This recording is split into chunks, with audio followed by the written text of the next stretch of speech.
Hello, my dear students. Our next portion is gauges and their classifications.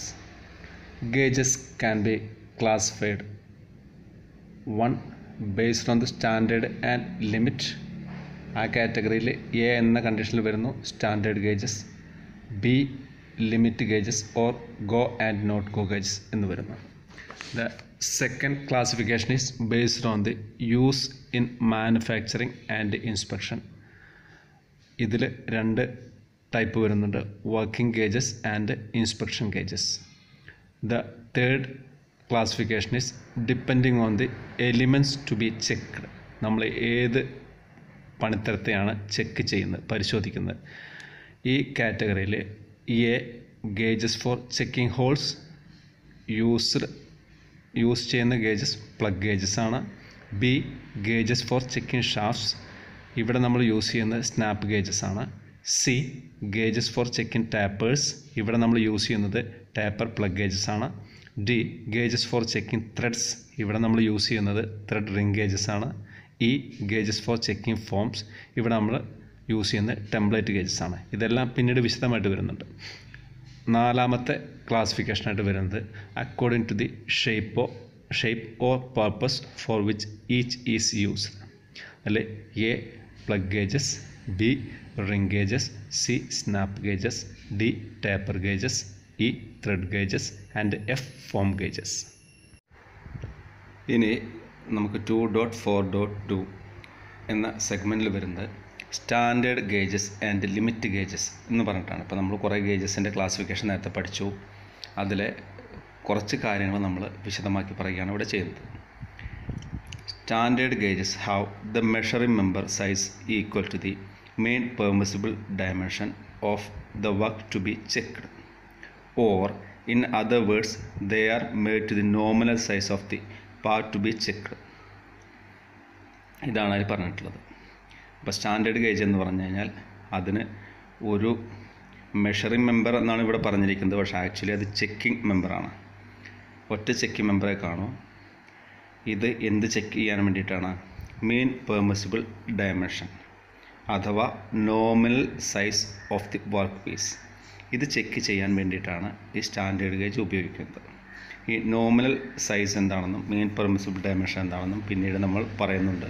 കൂടാതെ ഡിസ്ക്രിപ്ഷനായിട്ട് ഞാൻ അതിൻ്റെ മുകളിൽ നോമിനൽ സൈസ് എന്താണെന്ന് ടൈപ്പ് ചെയ്ത് ചേർക്കുന്നുണ്ട്. A standard plug gauge shown above, മുകളിൽ കാണിക്കുന്നുണ്ട് standard plug gauge. The next type of gauge is limit gauges. Limit gauges are also known as go and no go gauges. Limit ഗേജിനെ നമ്മൾ വേറെ പേരിൽ കൂടി വിളിക്കാറുണ്ട്. Go and no go gauges എന്ന പേരിലാണ് വിളിക്കാറ്. ഇത് കൂടാതെ ഇതിന് വേറൊരു പേര് കൂടിയുണ്ട്, go and not go gauges. അപ്പോൾ മൂന്ന് കാര്യങ്ങൾ, ലിമിറ്റ് ഗേജസ് എന്ന് പറഞ്ഞു കഴിഞ്ഞാലും go and no go gauges എന്ന് പറഞ്ഞു കഴിഞ്ഞാലും go and not go gauges എന്ന് പറഞ്ഞു കഴിഞ്ഞാലും മനസ്സിലാക്കുക ഇത് ഒരേ സാധനം തന്നെയാണ്. These types of gauges have a go end and a not go end. ഇത്തരം ലിമിറ്റ് ഗേജുകൾക്ക് ഒരു ഗോ അഗ്രവും അതുപോലെ തന്നെ ഒരു നോട്ട് ഗോ അഗ്രവും ഉണ്ടായിരിക്കും. When we are using A limit gauge, care should be taken so as the go end of the gauge should pass over the acceptable work and not go and must not pass over the work. എന്ന് പറഞ്ഞാൽ നമ്മൾ ഉദ്ദേശിക്കുന്നത് limit gauge ഉപയോഗിച്ച് നമ്മൾ ഒരു പണിത്തരത്തെ check ചെയ്യുകയാണെങ്കിൽ go എന്ന് അടയാളപ്പെടുത്തിയതോ അല്ലെങ്കിൽ നമുക്ക് ഗോ എൻഡ് മനസ്സിലാക്കാൻ ചില വേറെ കാര്യങ്ങൾ നമ്മൾ പിന്നെ പറയുന്നുണ്ട്. ഈ ഗോ എൻഡ് എന്ത് ചെയ്യണം? ഈ വർക്ക് പീസിലൂടെ കടന്നു പോകണം. അപ്പോൾ അതൊരു ആക്സെപ്റ്റബിൾ വർക്കാണ്. അതുപോലെ തന്നെ നോട്ട് ഗോ എൻഡ് എന്ന് പറയുന്ന ഭാഗം കടന്നു പോകാൻ പാടില്ല. നമുക്ക് വാക്കിൽ തന്നെ അറിയാം, ഗോ എൻഡ് എന്ന് പറയുന്ന ഭാഗം കടന്നു പോകണം, നോട്ട് ഗോ എൻഡ് എന്ന് പറയുന്ന ഭാഗം കടന്നു പോകാൻ പാടില്ല. ഇങ്ങനെയാണെങ്കിൽ അത് ഒരു ആക്സെപ്റ്റബിൾ വർക്ക് അല്ലെങ്കിൽ നല്ല വർക്കാണ്. മറിച്ചുള്ള ഏത് കണ്ടീഷനിലും ആ വർക്ക് നമുക്ക് ആക്സെപ്റ്റ് ചെയ്യാൻ കഴിയുകയില്ല. Usage of a limit gauge will help a worker to control the size of work within definite limits so as to provide their interchangeability when they are to be replaced എന്നാണ് പറയുന്നത്. അപ്പോൾ ഒരു mass production വർക്ക്ഷോപ്പിൽ ഒരു worker limit gauge ഉപയോഗിക്കുകയാണെങ്കിൽ നിശ്ചിത ലിമിറ്റിനുള്ളിൽ, definite limit എന്ന് നേരത്തെ നമ്മൾ സ്പെസിഫൈഡ് ലിമിറ്റ് കഴിഞ്ഞ വീഡിയോയിൽ പറഞ്ഞിട്ടുണ്ട്, അതിനുള്ളിൽ തന്നെയാണ് ഈ പണിത്തരമെന്ന് പരിശോധിക്കുവാനും. അങ്ങനെ പരിശോധിക്കുന്നത് കൊണ്ട് എന്താണ് ഗുണം? ഇൻ്റർചേഞ്ചബിലിറ്റി നമുക്ക് ഉറപ്പുവരുത്താൻ കഴിയും. എന്താണ് ഇൻ്റർചേഞ്ചബിലിറ്റി? What is ഇൻ്റർചേഞ്ചബിലിറ്റി? ഇപ്പോൾ നിങ്ങളുടെ വീട്ടിൽ ഒരു ബൾബ് ഹോൾഡറിൽ ഫിക്സ് ചെയ്യുന്നുണ്ടെങ്കിൽ ആ ബൾബ് ഫ്യൂസ് ആയി കഴിഞ്ഞാൽ വേറൊരു ബൾബ് ഇടുന്ന സമയത്ത് അതിൻ്റെ ആ ഹോൾഡിൽ നമുക്ക് സുഖമായിട്ട് ഇടാൻ കഴിയണം. അപ്പോൾ ഇത്തരത്തിൽ വരുന്ന ബൾബുകളെല്ലാം നമുക്ക് ഒന്നല്ലെങ്കിൽ മറ്റൊന്ന് മാറ്റിയിടാൻ കഴിയണം. ഇതേപോലെ എല്ലാ പണിത്തരത്തിലും ഉണ്ട്. അതാണ് when they are to be replaced എന്ന് ഉദ്ദേശിക്കുന്നത്. A limit plug gauge is shown in the figure above. ഇനി ശ്രദ്ധിക്കുക, 2.4.3 എന്ന സെഗ്മെൻറ്റിൽ വരുന്നത് working gauges, inspection gauges and reference gauges.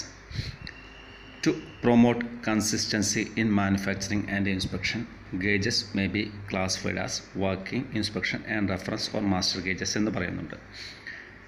അതിൽ ഫസ്റ്റിൽ വരുന്നത് വർക്കിംഗ് ഗേജസ് ആണ്.